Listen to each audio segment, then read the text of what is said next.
kalau kita lihat kan tadi harus pencegahan ya. Dan dari atas, menteri yang harusnya memberi contoh dan leadersnya ternyata terlibat korupsi, anggota DPR terlibat korupsi. Apakah Rektor terlibat korupsi. iya, apakah ada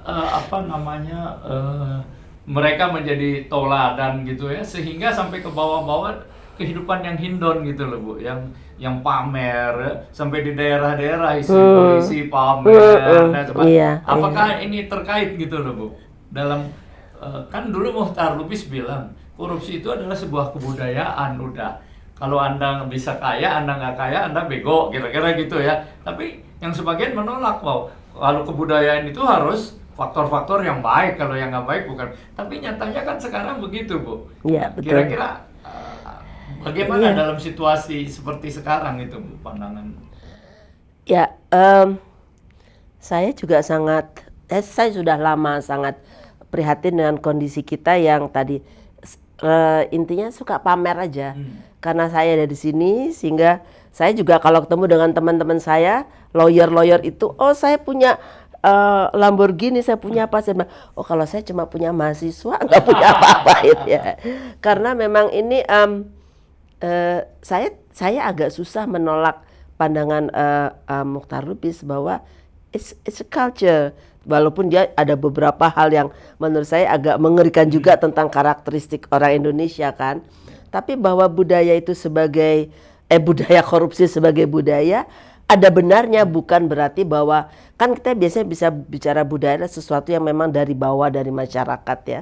Akan tetapi ini kan merupakan suatu kondisi yang menurut saya itu ketika orang tidak berada dalam posisi apa-apa dia biasa saja.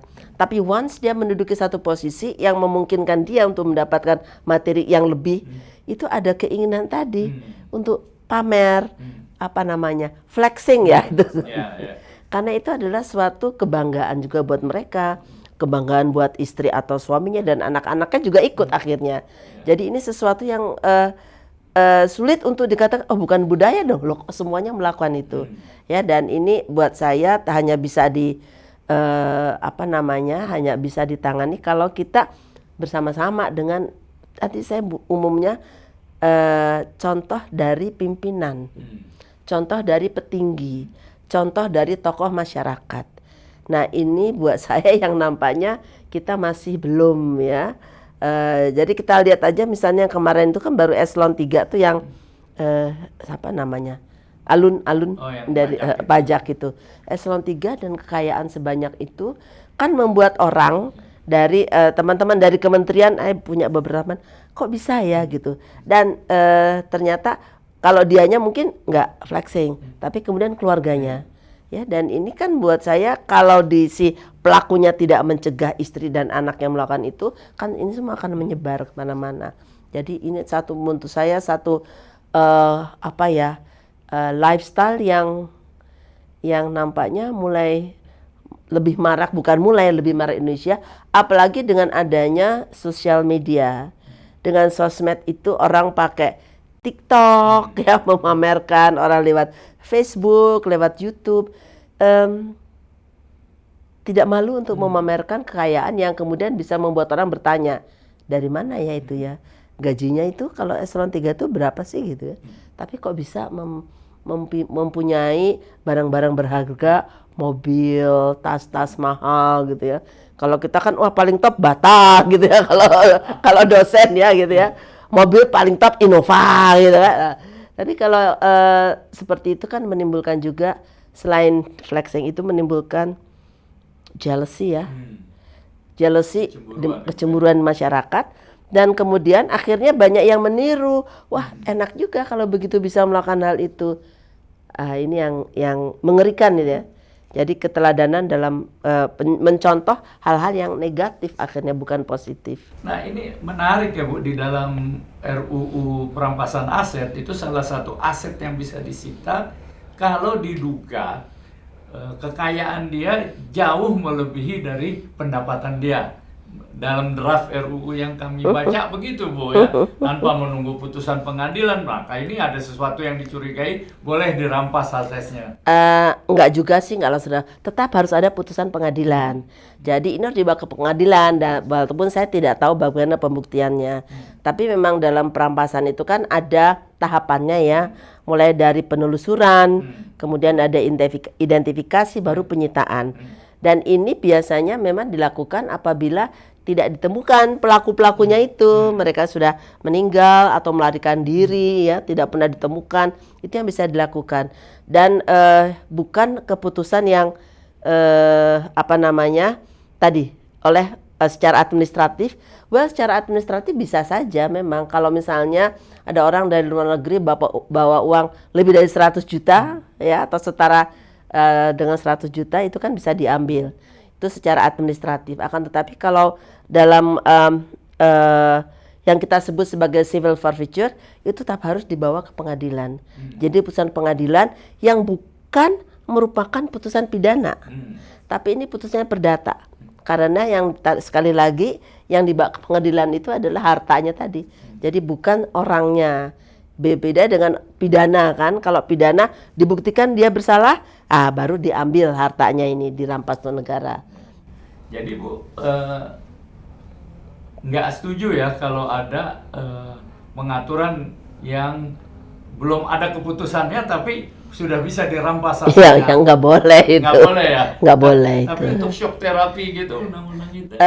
Karena akan mengkhawatirkan ya kalau tanpa putusan pengadilan kemudian ada perampasan, karena kan harus dibuktikan apakah memang gitu kan harta-harta itu memenuhi syarat-syarat yang ada dalam RU itu. Tapi kalau dirampas langsung oleh penyidik misalnya, ya itu nggak bisa. Nanti kan bisa Tetap nggak dikembalikan bisa. kalau ada keputusan pengadilan. Makanya asetnya itu perlu Dirampas bukan disita juga. Dirampas itu kan sudah diambil untuk negara, Iya. tapi kalau disita untuk sementara dikuasai oleh misalnya penyidik atau penuntut umum. Ya, nanti diputuskan oleh pengadilan, ya kalau pengadilan memutus bahwa itu dirampas negara, nggak apa-apa. Tapi putusan pengadilan perampasan itu. Nah, kalau gitu apa bedanya Bu kira-kira antara perampasan aset ini dengan undang-undang di bidang korupsi yang lain, Bu? Kalau di bidang korupsi yang lain kan pertama yang dibawa ke pengadilan kan orangnya, koruptornya, dibuktikan tindak pidananya di pengadilan, baru setelah itu dibuktikan bahwa itulah hasil tindak pidana, dibuktikan kerugian negaranya, ya, dan ini satu hal yang sulit juga gitu ya, yang membuktikan itu nanti apa, dan kemudian baru diputuskan oleh pengadilan bahwa dia dihukum untuk mengembalikan kerugian negara. Plus ada dendanya juga. Jadi yang dilihat adalah pertama kesalahan dari si pelaku itu. Tapi kalau yang non conviction based ini bukan pidana, karena bukan orang yang dibawa, tapi hartanya yang diduga, dan tentu saja ini kan harus ada pembuktiannya. Nggak bisa menurut saya itu adalah hasil narkotika, nggak bisa begitu, harus ada pembuktian apa. Itu sebabnya penelusuran itu yang perlu dilakukan, nanti dilaporkan ke pengadilan. Itu yang akan membuat kemudian harta itu bisa dirampas untuk negara. Jadi tanpa menghukum pelakunya. Makanya disebut sebagai non-conviction based. Disebut sebagai satu proses in rem, bukan in personam. Kalau in personam itu dalam kasus pidana. Gitu kira-kira beda yang menyolok gitu. Kira-kira menurut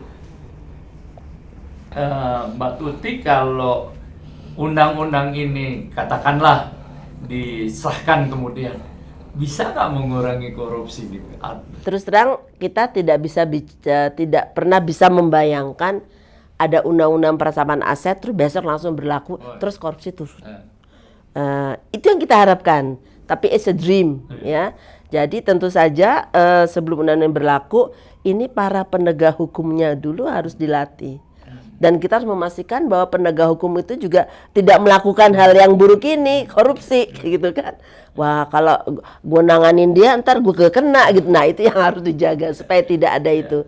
Jadi ada proses-proses pelatihan, dan juga harus masyarakat juga sebelumnya, at least yang punya harta-harta yang hasilnya tidak benar itu sudah tahu bahwa ada undang-undang semacam ini. Nah, pasti akan makan waktu sekian lama sebelum kemudian tingkatan tindak pidana korupsi itu akan menurun. Jadi nggak ujuk-ujuk, nggak serta-merta menurut saya.